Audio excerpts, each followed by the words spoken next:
One piece के world में नीका, जिसे सन गॉड कहा जाता है, वो असल में कोई माइथोलॉजिकल फिगर ना होकर एक रियल कैरेक्टर था जो कि पास्ट में एग्जिस्ट करता था। क्योंकि स्टोरी में ये रिवील हुआ कि वन पीस का वर्ल्ड एक नहीं बल्कि 2 बार ऑलरेडी डिस्ट्रॉय हो चुका है। सो हाँ, तुम्हारे मन में भी सवाल तो जरूर आया होगा, आखिर 2 बार कैसे? एक बार तो चलो वॉइड सेंचुरी के टाइम पे हुआ था, जहाँ सी लेवल 200 मीटर से भी ज्यादा बढ़ गया और लगभग पूरी दुनिया पानी के अंदर समा गई। बट ये दूसरा मेंशन आखिर कहाँ से आया और इसमें रियल नीका का क्या रोल था? क्या उसका कोई अपोनेंट भी था? चलिए भाई देखते हैं। तो वन पीस चैप्टर 1136 का टाइटल है the country that awaits the sun. So chapter की शुरुआत करते हैं कवर स्टोरी से, जहाँ पे भाई टामा ने होल्डम को पेल लिया था और अब टामा, स्पीड और यामाटो तीनों भाई होल्डम को बंदी बना के उसके बेस की तरफ बढ़ रहे होते हैं। जहाँ पे देखने लायक उतना कुछ तो है नहीं, तो सीधा भाई स्टोरी के अंदर चलते हैं। तो एल्वाफ के अंदर फुल पार्टी शार्टी चल रही है, जहाँ जायंट्स और अपने स्ट्रोहेड्स पूरी मौज में है और बढ़िया से उस मूस मीट को एंजॉय करे जो कि हाजरुद्दीन स्पेशली भाई स्ट्रोहेड्स के लिए पकड़ कर लाया था। अब यहाँ खाना पीना तो चल ही रहा था, लेकिन इसके साथ साथ काफी सारी बातें भी चल रही है, जहाँ जायंट्स भाई जिम्बे और ब्रुक को देख के काफी ज्यादा एक्साइटेड है, क्योंकि काफी सारे जायंट्स ने भाई ह्यूमंस के अलावा और कोई रेस को कभी देखा ही नहीं है। और इवन ह्यूमंस भी भाई उन्हें कम ही देखने को नसीब होते हैं, क्योंकि जैसे ही कोई ह्यूमन एल्बाफ के अंदर एंटर करता है,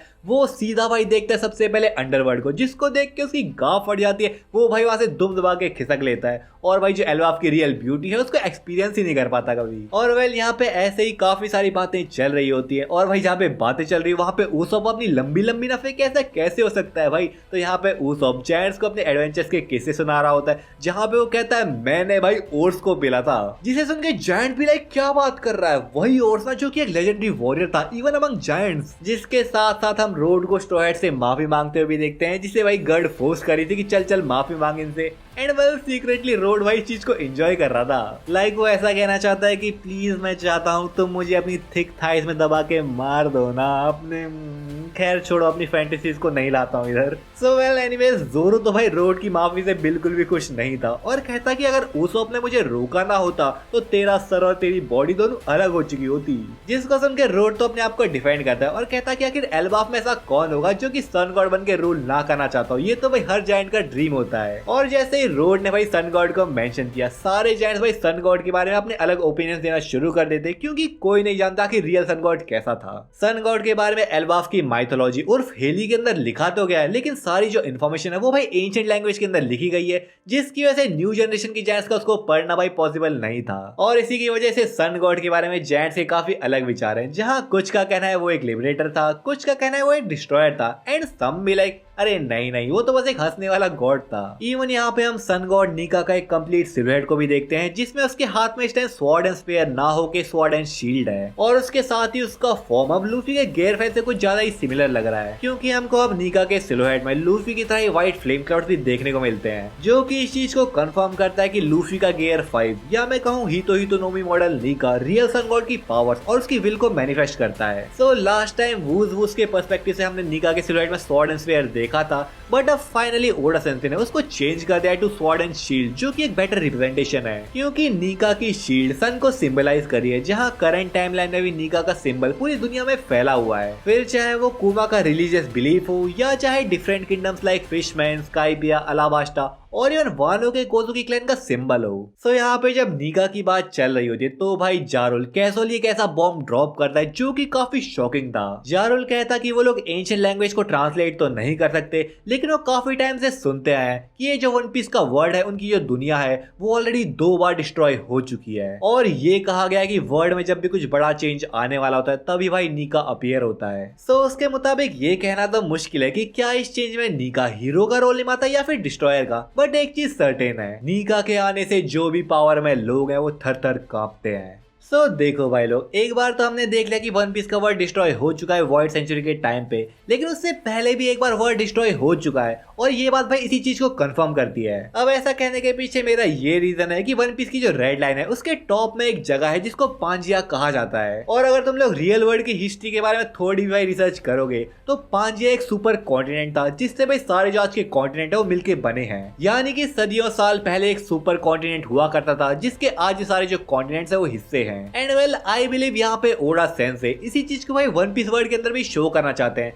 जहाँ पे भाई शुरू के टाइम पे काफी बड़ा कॉन्टिनेंट हुआ करता होगा जो कि फर्स्ट वॉर के टाइम पे भाई डिस्ट्रॉय हो गया होगा, जो कि नीका के टाइम पे था बेसिकली। जिसके बाद जब सेकंड वॉर आई, जहाँ पे भाई जॉय बॉय और गवर्नमेंट की फाइट हुई होगी, वहाँ पे जो बाकी सारे कॉन्टिनेंट थे वो भी डिस्ट्रॉय हो गए और 200 मीटर पानी के नीचे चले गए, जिसकी वजह से आज का जो वन पीस है वो छोटे छोटे आइलैंड्स में डिवाइडेड है और एक रेड लाइन ही है जो कि पूरी कंप्लीट हिस्ट्री को शो करती है। सो क्या इसका मतलब ये है कि जॉय बॉय और नीका ने पास्ट के टाइम पे कुछ ऐसा किया हो जिससे डिस्ट्रक्शन आया हो, जिसकी वजह से भाई उन्हें डिस्ट्रॉयर कहा जा रहा है? और चलो मान लो उन्होंने भाई कुछ भी डिस्ट्रॉय नहीं किया हो, तब भी क्या ऐसा हो सकता कि लूफी के टाइम पे भी कुछ ऐसा हो जो कि भाई डिस्ट्रॉय करने पे मजबूर कर दे, चाहे लूफी को या फिर इमू को, जो कि पहले काफी बड़ा सिनेरियो होगा, जहाँ पे भाई ऑलरेडी काफी थ्योरीज बन चुकी हैं कि कैसे भाई लूफी रेड लाइन को डिस्ट्रॉय करेगा और फिशमैन आइलैंड को भी डिस्ट्रॉय करेगा, जो कि भाई भविष्यवाणी में दिखाया गया था। एंड वेल यहाँ पे एल्बाफ की सिचुएशन अभी ऐसी है कि भाई वो अपने हिस्ट्री के बारे में ही नहीं जानते, क्योंकि भाई एंशिएंट लैंग्वेज के अंदर वो लिखी गई है। लेकिन भाई क्या सीन है, एल्बाफ के अंदर निको रॉबिन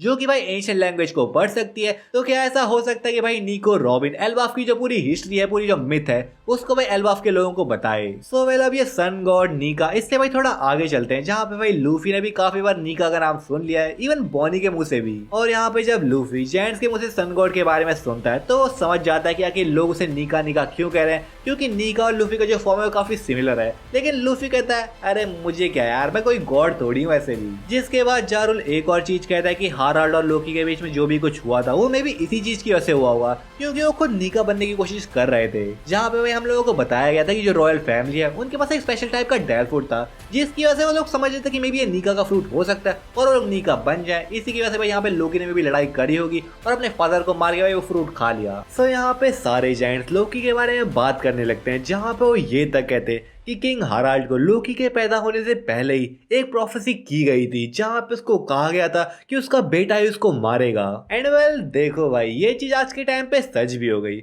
और लोकी के पैदा होने के कुछ टाइम बाद ही उसने भाई लकी हॉर्स को मार दिया था, जो कि रॉयल फैमिली का सम काइंड ऑफ हॉर्स था, जिसके बारे में उतना एक्सप्लेन तो नहीं किया गया। बट वेल ये चीज उसी टाइम पे हुई थी जब जो लिन है वो भी एल्बाफ के अंदर रहा करती थी और उसने भाई इसी टाइम पे जो लेजेंडरी वॉरियर था जोरुल उसको मारा था। लोकी के पैदा होने के बाद ही काफी सारे नेचुरल डिजास्टर्स आने लगे, इवन भाई उनकी जो क्वीन है वो भी कुछ टाइम बाद ही मर गई थी। लोकी ने अंडरवर्ल्ड को अपना ठिकाना बना दिया था, जहाँ पे वो जाता था, फेरोशियस बीस्ट को पकड़ता था, उनको मारता था, उनको टेम करता था और भाई उन टेम किए बीस्ट को एल्बाफ के विलेज के अंदर छोड़ देता था, जिससे ऑब्वियसली भाई विलेज के अंदर काफी परेशानियां आती थी, काफी लोग इंजर्ड होते थे, कुछ लोग मारे भी जाते थे। और ऐसे ही लोग कई सारे प्रैंक्स वगैरह किया करता था, जैसे विलेज के अंदर आग लगा देना, विलेज को डिस्ट्रॉय कर देना। ये सब भाई वो तब कर रहा था, वो 10 साल का था बस। और किंग हाराल्ड के मरने के बाद तो भाई जैसे लोकी ने कयामत ही ढा दी एल्बाफ के अंदर। इवन यहाँ पे जारुल ये तक कहता कि जो उसके सर में भाई स्वॉर्ड घुसी हुई है वो भाई लोकी की वजह से ही है, क्योंकि लोकी अपने फादर को मारने का ट्राई कर रहा था और जब जारुल उसको रोकने की कोशिश करता है ये भाई स्वॉर्ड उसके सर में जा घुसी। जहाँ लोकी ने अपने फादर को मारने के बाद एल्बाफ विलेज को छोड़ दिया था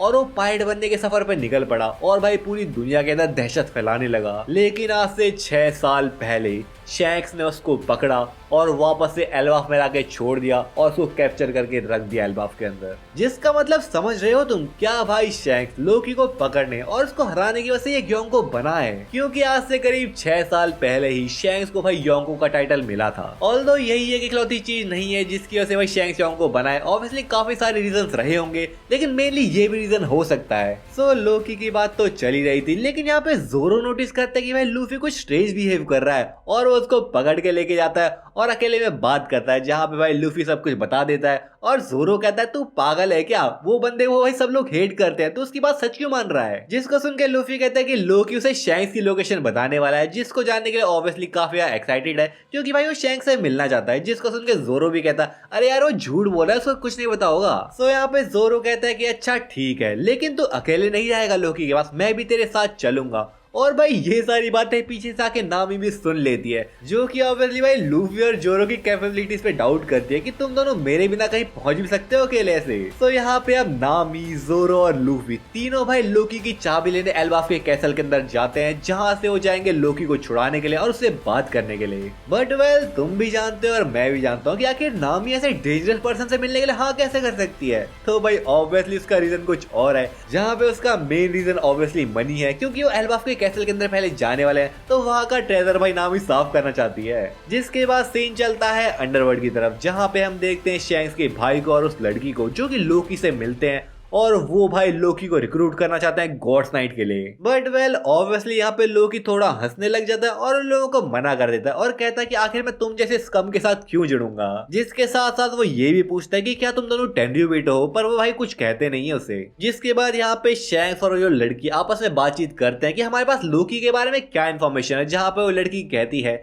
हमने एल्बाफ के अंदर काफी सारे एजेंट्स तो भेजे थे लेकिन काफी सारे जो जायंट क्रोज हैं उनने भाई उनको गायब कर दिया है, जिसकी वजह से उनके पास लोकी के बारे में कोई इन्फॉर्मेशन ज्यादा नहीं है। जिसके बाद यहाँ पे हम देखते हैं कि वो लड़की अपना क्लोक उतारती है और उसका फुल डिजाइन हमें देखने को मिलता है, जहाँ पे उसका नाम है गुनको, जो कि सच में भाई गॉड्स नाइट की मेंबर है, यानी कि शैंक्स का भाई और ये गुनको लड़की दोनों ही गॉड्स नाइट से बिलोंग करते हैं। सो यहाँ पे हमें गुनको का पूरा डिजाइन देखने को मिलता है जो कि काइंड ऑफ सिमिलर है कोआला की तरह, जहाँ पे उसने कोआला की तरह हैट पहनी हुई है और काइंड ऑफ एक लॉन्ग ब्लेजर पहना हुआ है जिसकी जो स्लीव्स है वो काफी लंबी है। लेकिन इससे नोटिस करने वाली बात यह है कि इसकी जो आंखें हैं दोनों अलग अलग है। मे बी यहाँ पे दोनों डिफरेंट कलर की आंखें हो सकती हैं उसकी। और जैसा कि हमने उसके फेस को बैंडेज से कवर होते हुए देखा था तो उसके आर्म्स और लेग भी बैंडेज से कवर हो रखे हैं। जिसके साथ साथ यहाँ पे हम उसकी पावर्स को भी देखते हैं काइंड ऑफ, जहाँ पे उसका ब्लेजर है उसके जो लॉन्ग स्लीव्स हैं उनको वो काइंड ऑफ कंट्रोल कर सकती है, जहाँ पे हम देखते हैं उसको कंट्रोल करके एरो टाइप में बना देती है वो। सो वेल लोकी ने तो भाई गॉड्स नाइट में जुड़ने से मना कर दिया है, जिसको सुन के गुनको कहती है मैं तुझे इरेज भी कर सकती हूँ,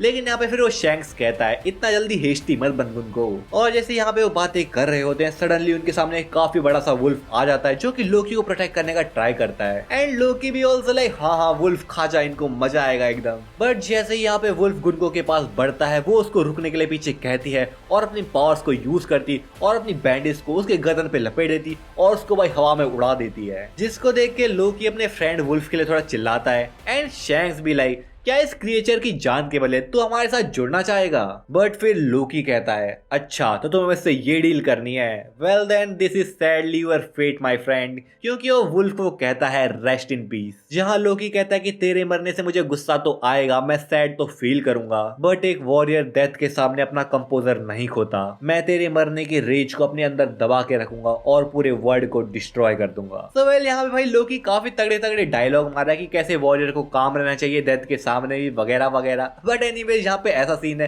कि उसको वुल्फ के मरने से उतना फर्क नहीं पड़ेगा, क्योंकि वो कहता है कि भाई मेरे को तो वर्ल्ड डिस्ट्रॉय करना है और मैं वही करके रहूंगा। सो यहाँ पे हमें शैंक्स के भाई के साथ आई हुई लड़की की इन्फॉर्मेशन तो मिल गई, लेकिन शैंक्स के भाई के बारे में कोई इन्फॉर्मेशन नहीं मिल पाई है। बट यहाँ पे एक चीज नोटिस करने वाली है कि शैंक्स का भाई लोकी के सामने खड़ा है, जिसका मतलब ये है कि भाई लोकी शैंक्स के भाई की शक्ल देख सकता है और वो तो समझ ही जाएगा ना कि ये शैंक्स नहीं है या फिर शैंक्स का जुड़वा भाई है या फिर शैंक्स का हमशक्ल है, या फिर वो पहले से ही जानता है कि शैंक्स 2 पर्सन है, इसलिए यहाँ पर उसने कुछ ऐसा रिएक्ट नहीं करा हो। बट यहाँ पे एक और चीज नोटिस करने वाली कि जोरो, नामी और लूफी यहाँ पे आ रहे हैं और यहाँ पे भाई 3 कैरेक्टर्स हैं, तो क्या हमें 3 वर्सेस 3 की फाइट देखने को मिल सकती है, जहाँ पे मे भी भाई जोरो शैंक्स से फाइट करे, लूफी फाइट करे भाई लोकी से और गुनको फाइट करे भाई नामी से, या फिर ऐसा भी हो सकता है कि लूफी शैंक्स के भाई से फाइट करे और जोरो लोकी से फाइट करे, जो कि देखना भाई काफी इंटरेस्टिंग होगा कि शैंक्स जैसी शक्ल को देख के लूफी भाई कैसा रिएक्ट करता है। क्या वो सोचेगा कि ये शैंक्स ही है या वो समझ जाएगा कि ये शैंक्स नहीं है कोई और पर्सन है। सो वेल भाई आज की वीडियो में इतना ही। होप करता हूं आपको वीडियो पसंद आई। अगर पसंद आई वीडियो को लाइक करना, चैनल को सब्सक्राइब भी कर सकते हो। मिलूंगा तुमसे अगली वीडियो, तब तक के लिए सायोनारा।